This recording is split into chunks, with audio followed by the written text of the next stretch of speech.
Hi guys! Welcome back to our channel. Alright guys, so na ako ipakita ninyo karon magtagalog day ko guys para pod makasabot ang atong mga viewers nga mga Tagalog guys, no. So guys, as you can see, meron tayo ditong resibo.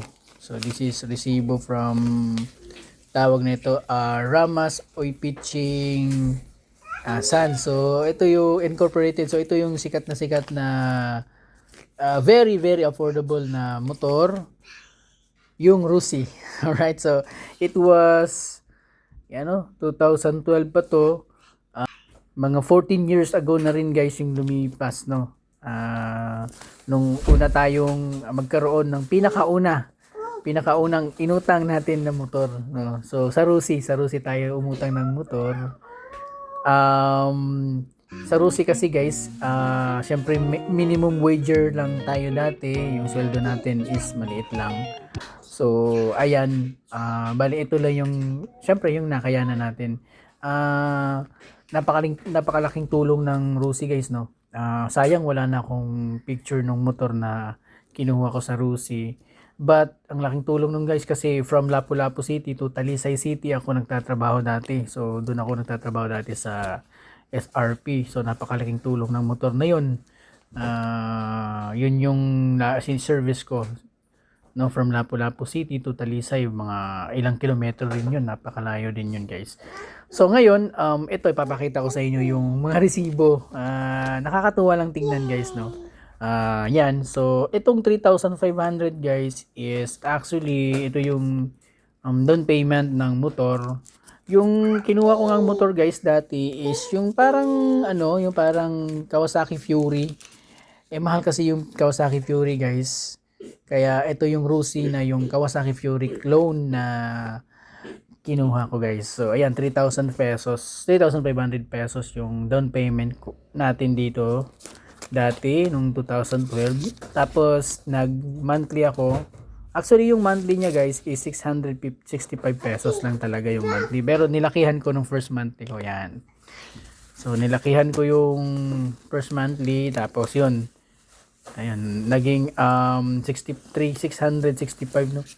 Yung monthly na payment ko, tapos yun, yung sumunod naman na monthly is nilakihan ko na naman. So parang para mas medyo mas lumiliit na yung remaining na mga balance natin. So nakakatuwa guys, ayan. Tingnan nyo yung resibo. Ito yung resibo nila. Okay, yan 2021 pa. Sorry, 2012 yan. So bali February 21, 2012. So 14 years ago na rin. Ayan, meron bang mga lista dito sa likod. Ito, yan. So very thankful ako kay Rosie na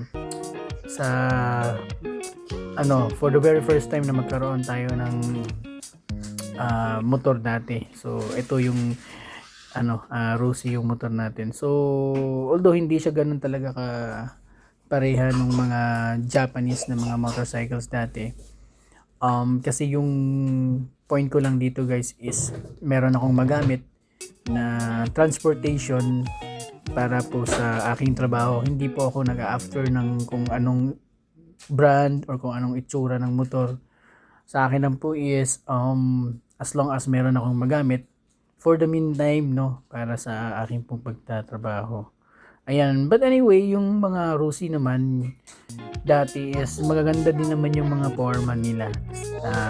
Yung lalo na yung Kawasaki, yung Fury clone nila. Maganda rin yun guys. So far hindi naman ako tinirik noon nung habang ginagamit ko yun from Lapu-Lapu to Talisay City. So far okay lang naman yung performance ng motor. Hindi buo talagang makakompare sa mga ibang branded na motor, but it serves its purpose naman.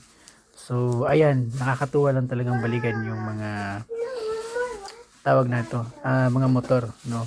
So ayan, so it's very inspiring tawag na ito, memories, no. Ayan, so ayan, yung Rusi na ano. Ayan guys, yan yung itsura ng motor guys yan. So kumuha lang ako ng picture sa Google.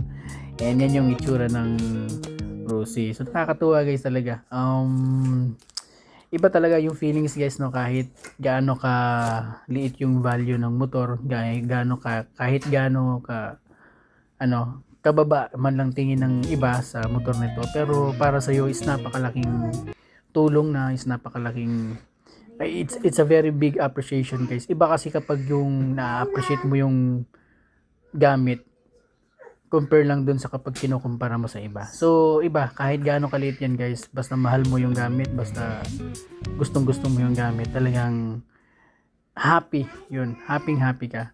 So, after ng Rusi guys, is, ayun, nagkaroon na ako ng Kawasaki Roser. Ayun, so it's a big leap or jump from Rusi, yung Fury nga clone, tapos biglang nagkaroon ako ng Kawasaki Roser. So, medyo iba na yon sa taong 2013 guys.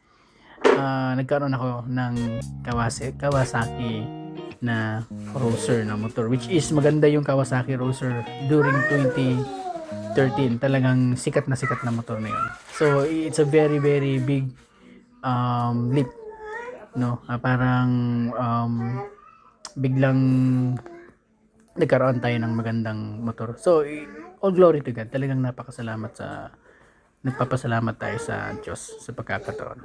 Alright, so yan.